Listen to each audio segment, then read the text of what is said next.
Hello, I'm Richard Jack Smith. Looking at another Stephen Price score today, I was really impressed by his work on Wonder Park. And with Beast, it's a bit of a jack-in-a-box, this one. I'll get to that in just a moment, but overall this is a fascinating and compelling score. One might at first think that he's going the route, at least ethnically, with the instrumentation and vocals similar to something like Jerry Goldsmith's Ghost in the Darkness. And while that might be the case partially, thematically, at least in terms of the incidental ideas, this is entirely Price's creation. The great thing about Beast is that there aren't elements which are borrowed from other recent scores or even older scores. He's very much exploring his own ideas. He does bring in some rather outlandish elements, especially during a track such as You Have One Shot, where he does tend to overcrowd the melody just a little bit, and in one or two other spots, The Beast, it feels like he's doing kind of a kitchen sink approach, and it does tend to lose me a little bit. But overall I would say this is an absolutely amazing effort, and I especially enjoyed the ebb and flow, the peaks and valleys that he goes through throughout this effort. It's not necessarily a long score. It's an hour and 14 minutes with a song at the end that's about 4 or 5 minutes. So yeah, it's a generous amount of material here. It's not like Gareth Coker's video game scores, which can run anywhere from 2 to 3 hours long, which can be a bit much. But no, this was just the right length, I would say, for this.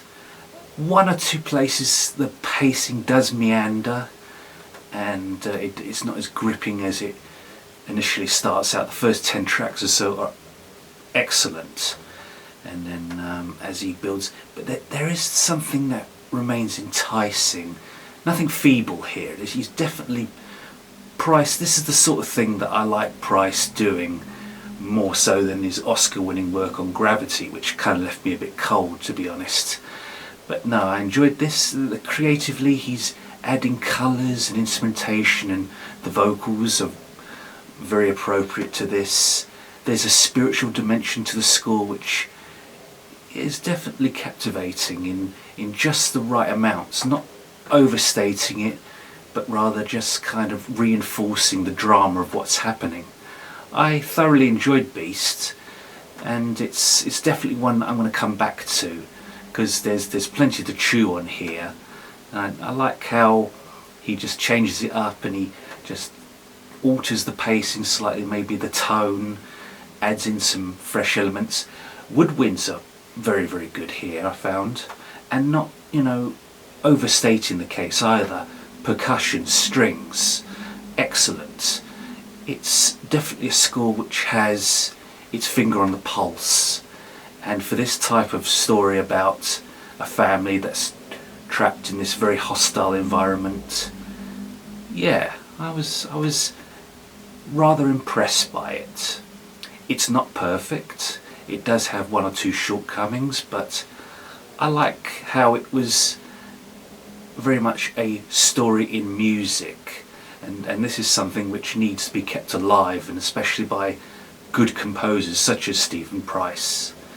And I was quite impressed by it, and it's a recommended score. I would definitely listen to it again. There's replay value here, absolutely. It's got enough elements to keep you intrigued and sort of like mulling over. It's not the sort of score you're going to hum with any great frequency, though it does have many captivating ideas, and I was overall extremely taken with how it played out.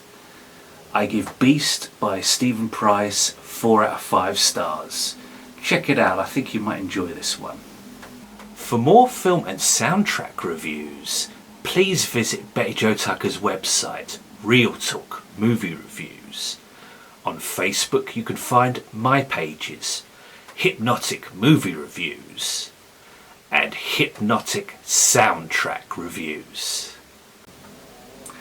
I am Richard Jack Smith. Thank you for watching, and I'll see you next time.